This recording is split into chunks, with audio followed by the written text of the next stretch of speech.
God, things can't be normal for one day, can they? No, it doesn't seem like it can. Hi, this is Vision Denial, and a show I call Clearing Vision MSI. I go by Sebastian or Sam, either or for the moment. Still figuring that out. And I've done a whole series about watching all 12 regions playoff series to prepare for this show where I analyze every day of MSI. And I had been kind of confused for second, third, and fourth place. I thought they would kind of mingle around. And then today happened. And as far as I'm concerned, I'm still convinced who the top four are. I just don't know what order anymore. So let's get into it then. Uh, we'll go into our first game of the day, which didn't really do anything to arouse suspicion for me. But let's just we got ourselves Paris Saint-Germain and Paris Saint-Germain, if you're French, as I am, and God, I really was hoping that PSG Talons was going to win this game. I really did. Part of me thought it would be fun. Um, Nothing about the draft themselves make me think of anything weird going on. Um, I think it's bizarre that despite the fact that RNG do the most preparations early game to get the tempo lead, that PSG is the one that has it. I wrote here that there's super heavy vision early game from RNG, and yet somehow because PSG read the map better, they ended up with tempo lead. This is really bizarre to me. Eventually, though, despite the fact that this tempo lead that PSG got from it and playing around vision, even though they had very poor vision themselves. RNG get the gold lead at some point, and then keep losing it and gaining it and losing it and gaining it. And it's back and forth for most of this game. And to me, this was a really good way to show how playing a 1-4 composition can get very difficult against a 1-3-1 composition when the two solo laners that are doing the split pushing are significantly stronger than the solo laners you have drafted. Because of the laning phase. Because it ended up that Hanabi was not able to answer the split pushing from Shahu and Cryan the entire game. It would be back and forth over and over. And not because Cryan was stronger by any sense than Hanabi, but because nobody else could answer Cryan. And so you had nobody being able to answer Shahu, and you had nobody be able to answer Cryan. And so you're stuck in a situation where you're like, well, damned if I do, damned if I don't, right? And honestly, I think there's a really good way to respond mid-game and late-game to PSG's tempo and pressure, because PSG never let it go. Despite the gold lead going back and forth, PSG was in command for the vast majority of this game, except I think at the 16 to 17 minute mark, if I remember correctly, or if my notes are correct. I think it's disappointing though that for the Twisted Fate, for how much of a win rate they have garnered with it, that it wasn't used as efficiently as it has been in the other games. Twisted Fate is one of those picks that can really show off how well you understand how to play macro, or how well you're able to apply map pressure. And I think Twisted Fate was the least well utilized aspect of this, and they were able to put up more map pressure from a Lee Sin, and that should never happen. Something happened that fucked up at some point. Come on, guys. Am I the only one that noticed this? That Twisted Fate had one ultimate, didn't do anything, and I saw maybe 3 times that Twisted Fate ulted in a way that was for a play, and not as a reaction to a lack of information.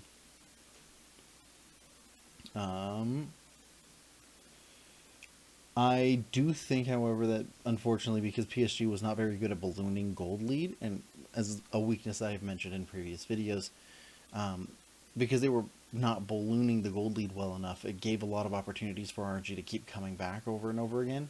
And with it, they ended up with the solid gold lead from just team fighting and cashing them out.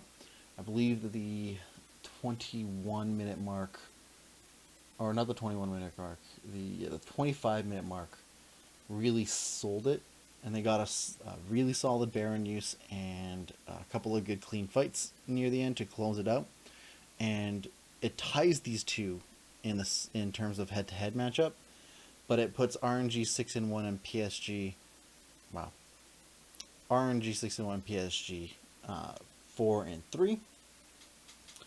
And I believe that solidifies RNG into the playoffs at that point. Like, there's no scenario that exists that would like boot them off.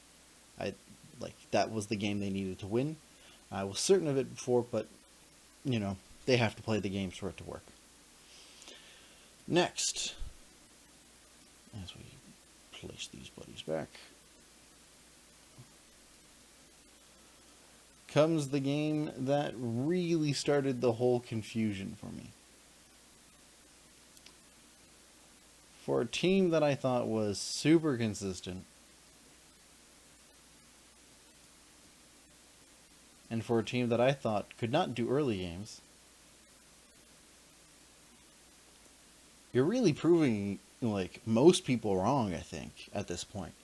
Because goddamn, I hate this composition out of Damwon. Like, I get it, they win, so like it doesn't matter what my opinion says at this point, but I think this is an awkward composition overall. Like, I like the Aatrox, I like the Nautilus, Udyr, and Kai'Sa, but I hate the Zoe. Right? If you had something other than the Aatrox in the top lane to enable Zoe's overall poke, I probably would have liked this composition better. But I don't think Aatrox and Zoe gel well, especially not with a core that is so go into the face of the enemy team as this is. And I think it had this been played better on the side of Mad, whose composition I'm not a big fan of, but I like it better in terms of cohesion. The only thing is that I think Mad's composition applies too much disengage and not enough consistent engage. It's really awkward to follow into it.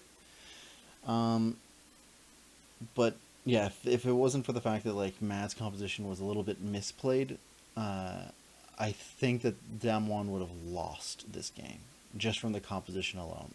Because it's a little awkward and very, not that it's more complicated to do. Both of these compositions are fairly complicated.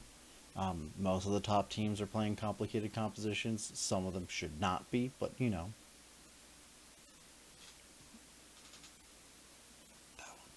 I'm talking about that one. So I gotta say though, aside from this composition being not great in my eyes, the play out of Damwon, like, where the hell did this come from? I slotted you guys in 4th place after yesterday's video because I was like, alright, cool, you guys had 2 days where you were consistently playing the early game with like moderate to very good success, and to me that was like, alright, that's signs of improvement. It's not as long-standing and consistent as PSG, but I'll take it, that's good. And like, that's why I was confused by 2nd to 3rd place. This is 3 for 3 now. This is no longer like a coincidence, now it's a pattern. And it's a pattern I can't ignore overall because it beat the most consistent team. And if this is a team that finally got a hang of playing early games against this entire tournament and is the best closing team, I don't know. This shows to me that maybe they are now back into a position where they could be direct contenders to win the tournament instead of just like fighting for 3rd to 4th place. I'm kind of liking it. I really like the groove that they're doing. It's still a little slow for me, and they have a little bit of issues in terms of ballooning leads every so often. And I think their vision, like the casters talk about how their vision is super great, and it really is. Mid to late game, their vision is excellent, and that's not a thing that's new regarding Damwon. The thing that I think should be noted is that the vision that they play early game is pretty shallow on average, and it tends to be on the safer side. Like there will be times if they know that they can definitely beat the team that they're facing very well, then like perfect. They'll probably be very aggressive with it. But otherwise, a lot of the times their vision is very shallow and very centered to the river, and a lot of the times that's all you need. But it doesn't give you full information. It just gives you information that's like substandard on what you need, and it's good. But it's not like there's always going to be a weakness to it. There's always going to be like missing gaps towards that. Mad, I think it's really bizarre. I don't think, not that they were super passive, but there was not the same kind of proactivity that I usually see from them when they're trying to like contest against things early game. And whenever they did put it up, it was a lot of misplays in terms of the skirmishing. And what's up, guys? Like, what's going on? Everything okay? Like, your quality of gameplay is not like by a lot, but a little bit since the start of the Rumble stage. You guys had like a kind of curve that went like, all right, a little bit of a misexecution. Oh, look at the increasing of the quality of the gameplay, and then like slowly dipping down a little bit. I like to see it go back up. I mean, like, you're not gonna listen to me, but like, I would love to see that the consistency that you guys held would come back a little bit, because this was not it at all. Oh, hey buddy.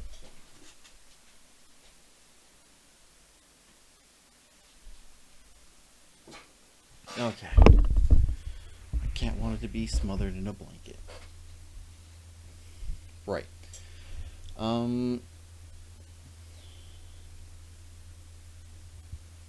There's also a lot of long fights that were really bizarre to me, and I think it's a theme of the day is that there are a lot of long fights overall.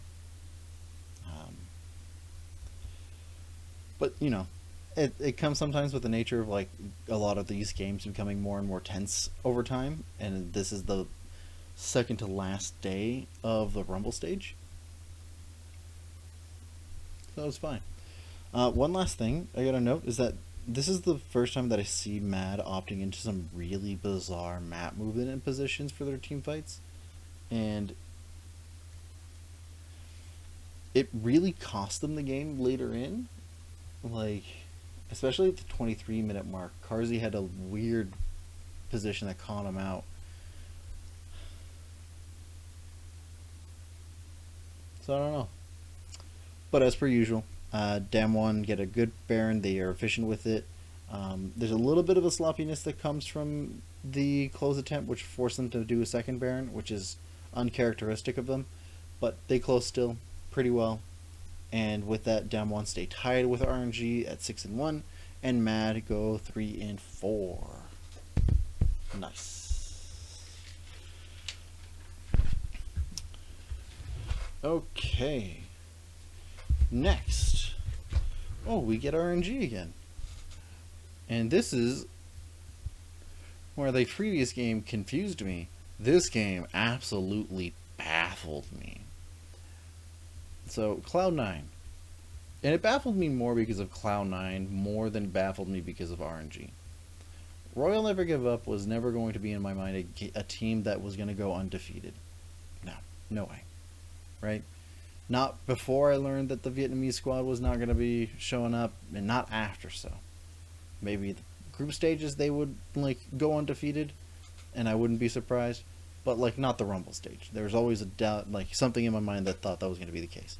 And when PSG won, I was surprised that that was the team that beat them. But you know, they're not far up. I always thought that they were going to be top 4, so them beating them is not out of the realm of possibility. Cloud9, on the other hand, whoo! What the hell is with this game and your last game of the day?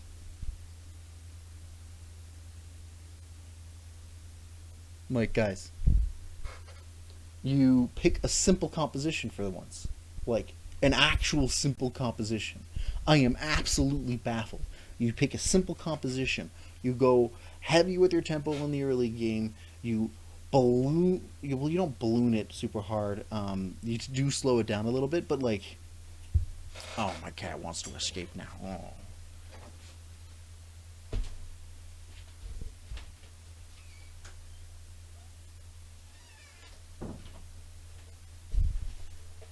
All right, back. Okay. Right, I was saying, like, they do a really good tempo in the early game. They kind of slow it down a bit and try to control the thing. Uh, they have solid neutral objectives, really good vision from both sides, actually. I was really surprised by how nice the vision game was being played on both sides. And C9 showed so many moments of brilliance that show, like, how high their highs can go, and why, like, in the conversation of North America in terms of like, do they deserve to still be like a legacy region, to still be like a major region, to have like even 3 teams being sent? Why should they be reduced to 2 teams? I like to refer to moments like this, right? People still refer to North America and the PCS as major regions, right? Even if the fact that like North America is the only region out of the top 5 that hasn't won a a world championship, that doesn't stop the fact that like North America has historically been competitive. Not consistently so, but they have been, right? This is not a new look for North America. They do find moments of brilliance. It's just inconsistent. And this is better to prove that like it is possible. And like how I ended my video beforehand, imports are going to fix it, but imports aren't going to improve it, like aren't going to like decrease it either. And it's not a rule about like should there or shouldn't there be. Literally, I think all of the teams except for Damwon and Pentanet have imports. But the people that really put through this team, like, in a really solid position here, were Blabber and Vulcan, the non-imports of their team. This was solid, almost, like, flawless from start to finish. They secured literally every neutral objective. Didn't lose a single one. And, like, RNG will keep finding moments to, like, punish them and know how to absorb the pressure super well, so they knew exactly how to approach the gameplay that C9 was having, right? They're no strangers to this, but it shows you how much like the fact that RNG were still like playing it as best as they knew was supposed to be the approach to playing this. And Cloud9 did almost all of the steps properly. They had even an incredible Baron and a good closing to it, which are like the 2 things that I don't think I've seen them do very frequently. Not even during their playoffs. They don't clean closely during their playoffs, and they didn't have very efficient Barons, not on a consistent basis during their playoffs. And then during the MSI, really depended on the teams, but they were close with almost every single team they faced off against, except for that one game against Pentanet.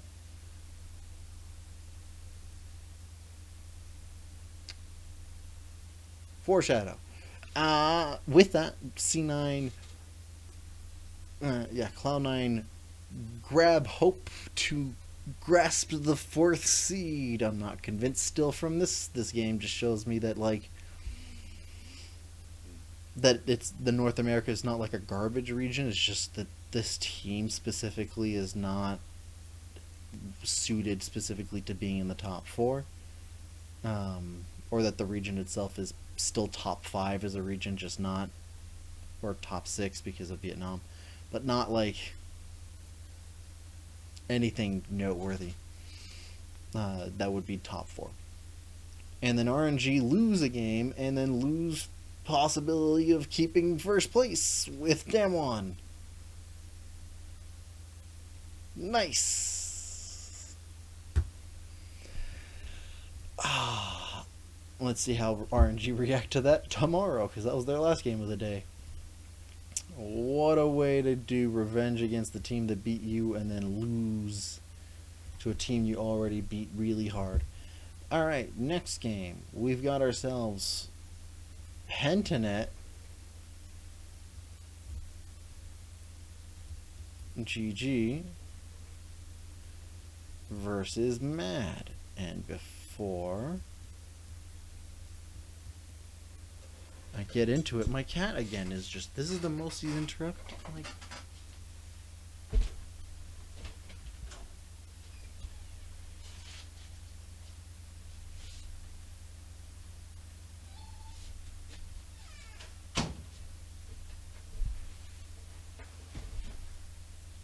say hello. Yeah? Yeah? You good? Yeah? There you go.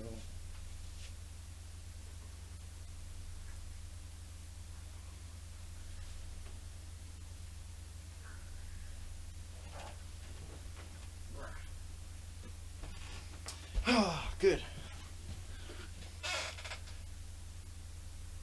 I don't know what else to say about this game. I think this game is a very good showing also again. Like every time that I see these like 5 teams face off against Pentanet, the more and more I'm convinced that Pentanet as a team is 9th place across the tournament. Yes, even after the last game of the day. I think that it's really creative drafting out of Mad, recognizing the tendencies out of Pentanet and trying to find picks that are specifically utilized to opt into the way that they play, while very much punishing the mistakes that come with doing a pick like that. The Lissandro is cool. It's a long way for me to say the Lissandro was cool. I really liked it. I like Lissandro as a champion. I don't see it enough anymore, and I think it's because of the passive, but you know. This was a cool use of it. Mad did also a really good job of punishing what I think is not the weakest player, but the second weakest player. Like, they talked about how Pabu has, like, a champion ocean, but, like, he has a champion kiddie pool. Like, sure, he played a lot of champions, but he doesn't play a lot of champions, like, efficiently? Not really. Not at least to how I, like, have looked into the whole thing. And it shows very much that when somebody recognizes how weak of a jungler he is, like, comparatively speaking, again, like, they're still all the #1 teams, but, like, how weak of a jungler he is, they really bog down on this guy. And with it, Mad did a really good job of ballooning leads and choking out the lead, choking out any gold or opportunities that PGG would have. And they did not respond well to this, not in any way, shape, or form. Right? I think it's really unfortunate that despite like the tempo lead that Mad had, that they overstepped every so often, and it caused it to like falter and like slow down. But Mad still managed to pull off a pretty solid game overall. I think it's weird though that this game didn't have a high dragon priority. I think out of all of the games to have a low dragon priority, this is not the kind of game I expected. I think like if Mad Lions really wanted to, and the way that they approach the dragon priority in this game is kind of what stuck out in my mind a little bit. And like it was not necessary. I honestly don't fault them for not going for it because it didn't lead to anywhere. But the fact that they had so much control for so long and that they only got one of the 2 dragons, when we had watched earlier literally Cloud9, like the game before, get every single objective in a very convincing fashion, makes me think that they're viewing this game as if, like, there's, or at least with this game, or at least with the fact that like Dragon in general shouldn't be prioritized as heavily, and I don't think that's the case. A lot of these games are dependent on the early game themselves, and without that stacking early game, you're robbing yourself of opportunities for win conditions, regardless if you see this game as being like super easy or not. Foreshadowing. But Mad Lions still have a very good efficient Baron and close very quickly. Good. 2 check marks. I love it. And then PGG goes 0-7 and have then themselves have secured 0 possibilities of exiting the Rumble stage. It was fun. You get 2 more games. Yeah, that's right. You get 2 more games after the game at the end of the day. So, you know, it's fun seeing you here, Oceania, but, you know, do as much disruption as you can. And then Mad go 4-4 and tie with PSG, which is, I do need to know. If they tie with PSG, it is likely that they may or may not do a tiebreaker, depending on how things go for Damwon and RNG based off first and second place. If either of these teams can find a way to manage to get, like, finagle a tie for second place. Tiebreaker possibilities are exciting. Next, we've got ourselves Damwon versus Paris Saint-Germain, or Paris Saint-Germain. PSG Talons. This game is cool. It's fun. It shows that Damwon are really flexing themselves as an early game team all of a sudden. I'm super surprised. It's really fun. I like the composition out of Damwon. It is super simple. Good. It has a lot of abilities to play for the neutral objectives and has a pretty good mid game. PSG decided to pick a complicated composition, but they were on the up and up, so I was like, that's fine. I should have thought otherwise, because honestly, simple compositions tend to do much better regardless. So, both of these teams are fairly good in the early game this game, and I'm surprised I'm saying this because Damwon 10, again, this is a new trend. This is 6 games in a row now. We can't ignore the fact that Damwon have, like, figured out a way to play the early game for this tournament. Specifically for this tournament. They may not be perfect at it, but they have figured out a way to do it. And, like,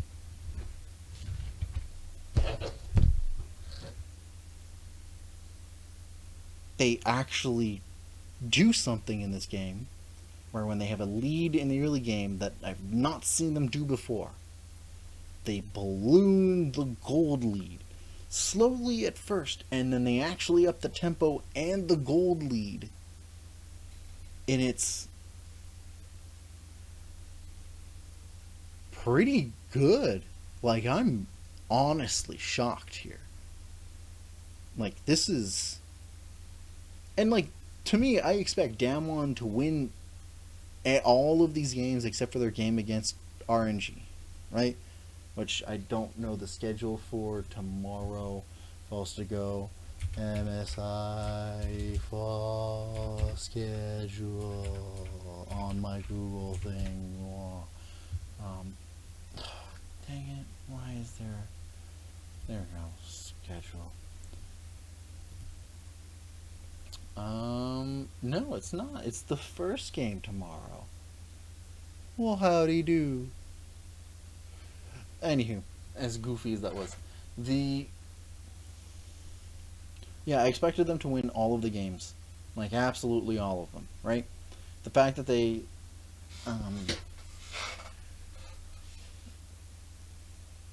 except for the ones against RNG, because RNG to me was like the clear number one. That's kind of changed a little bit with their losses against Cloud9 and Paris Saint-Germain, PSG Talons, but this just shows to me that, like, if they're able to play this early game and they ballooned this way in this game. Like, and they're the best team at closing out games.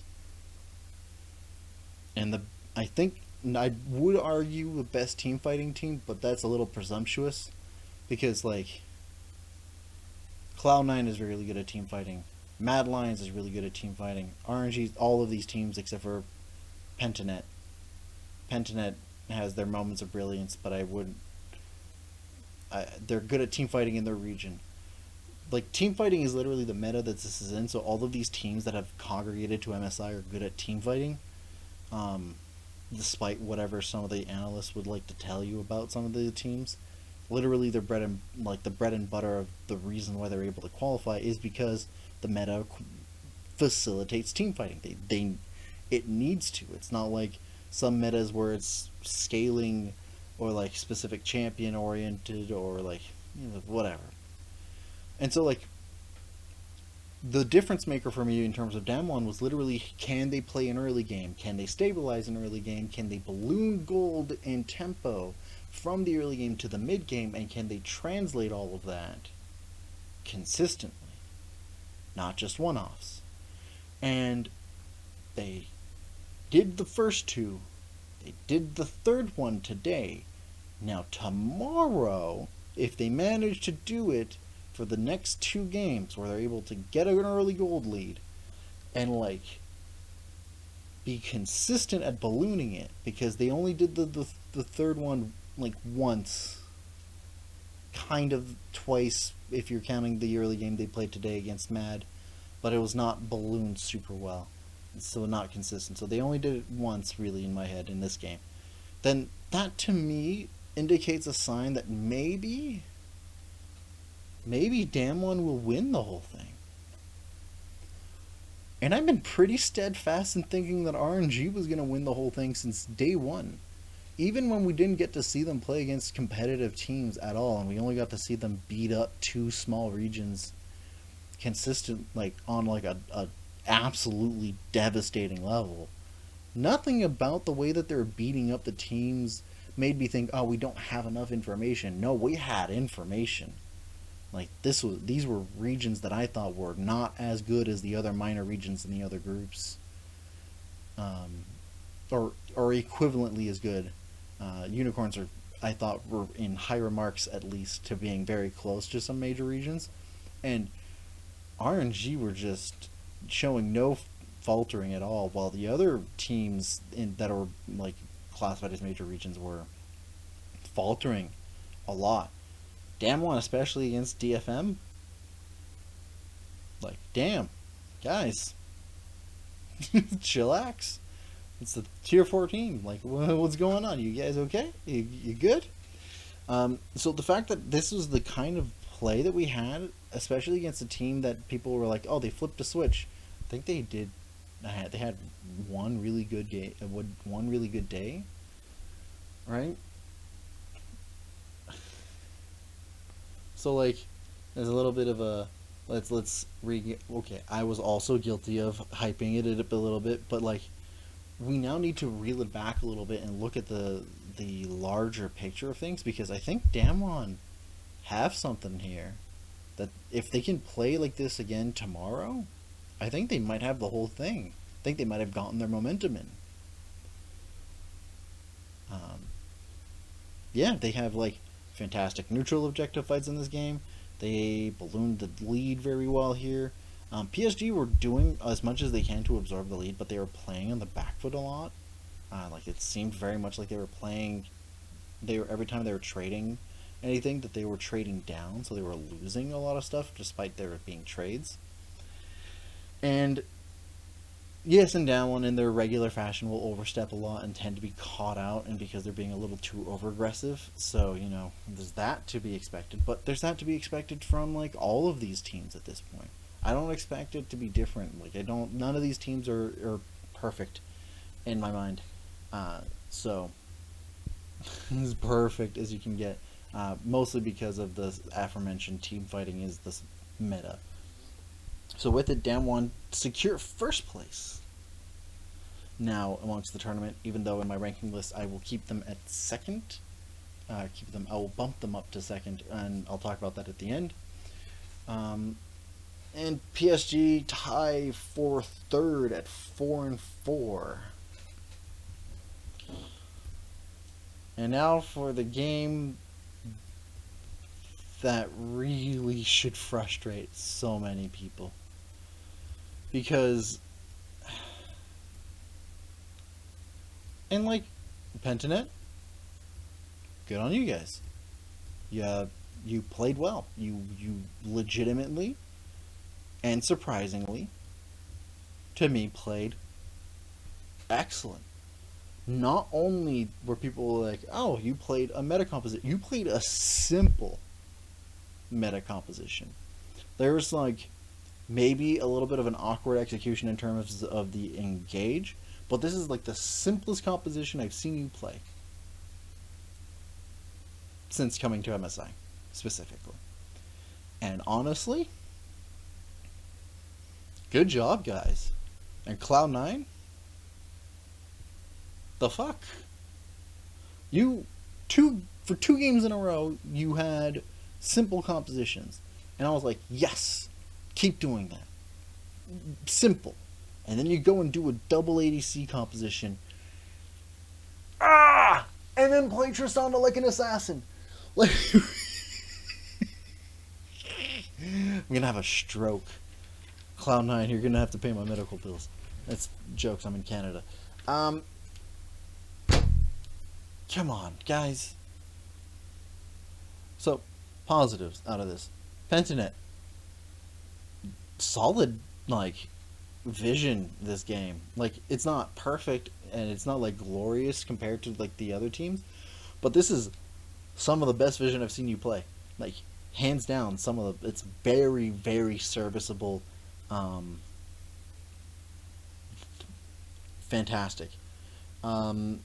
You didn't have the tempo lead for most of this game, and that's fine though, right? Because I don't think you guys were expecting to play with tempo lead because you were playing a very scaling composition. Understandable, but you did have the gold lead, and you guys weren't ballooning it very frequently. And that's a problem for me, but it's especially also a problem for Cloud9, who were also not ballooning the lead, despite having the tempo the entire time, or the tempo for like the first 18 minutes of the game. And like Cloud9, what has happened? Perks specifically, or like to people from NA also again, and this is the conversation about the whole like import thing. What about you thinks that Perks is good? And I don't want you to think like I think Perks is bad. But what about Perks do you think is good? And do you think that it was worth putting him in Cloud9 as a team? What is the thing that cohesively you think about with Cloud9 and then you think about Perks? Because Perks plays like he's still in G2. And he's not. This is not a wild and ragged team where like one of them is going to be the carry. No. This is a very cohesive team. Like, this is a very cohesive move with each other macro team with early game strategies. And Perks is usually the player that I almost like never see in terms of like who is doing what for Cloud9. He just kind of exists there for me. And it's baffling to me because I see this frequently whenever things like this happen, or like a big upset happens. A big upset, by the way, that PGG earned. Like, this was well done, and Cloud9 did not respond well. Not from their draft, and not from like anything afterwards. They had maybe 2 fights for neutral objectives that I would argue or like good on approach, but like, why is Perks side laning and doing like 1-3-1 positions? Like, that's not what they're supposed to do, right? They have a Scion for that. Why are you, if you're not going to use Scion for like side pressure, why are you not all grouped in together? Like, why aren't you guys using that kind of pressure? Why is it every time that I'm looking at teleports that I'm seeing Perks flanking? Why is Perks being an assassin? This makes no sense. He's playing a Tristana, a champion that literally just, your damage momentum dies the second that she's caught. Like, there are decisions being made here that I honestly want to question the point. Because there are other teams right now in NA whose cohesion with all 5 players is significantly better, and yet Cloud9 have gotten away with so much because I think people are afraid of Perks. For lack of a better term, afraid is not it. But this was not a good game at all by Cloud9. Even by their losses, it was not a good game. And I'm not saying this because, like, they lost to Oceania. No. Oceania played very well. If you replace the nameplates from the Oceania teams and you put PSG, a team that you think would be a little bit more realistic to beat Cloud9 at the way that they played, you would not bat an eye out of this, and you would have said Cloud9 did not play well on this. Right? And just by extent, because PSG played well and Cloud9 did not respond well. This was not just Cloud9 through. This is Cloud9 not recognizing that a team was playing the game properly and did not draft appropriately and did not respond appropriately. This is absolutely ridiculous.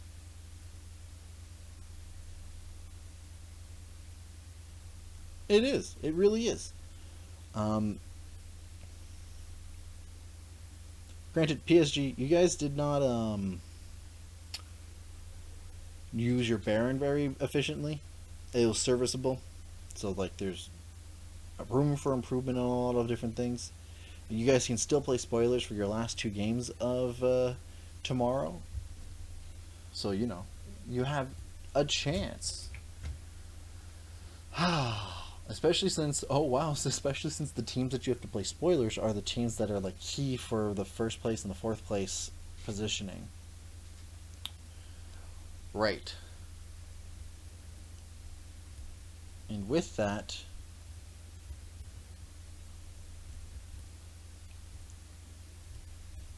Pentanet get their first win, going 1-7, and Cloud9 go 2-6, despite the fact that they had just beaten the tournament favorites earlier in the day.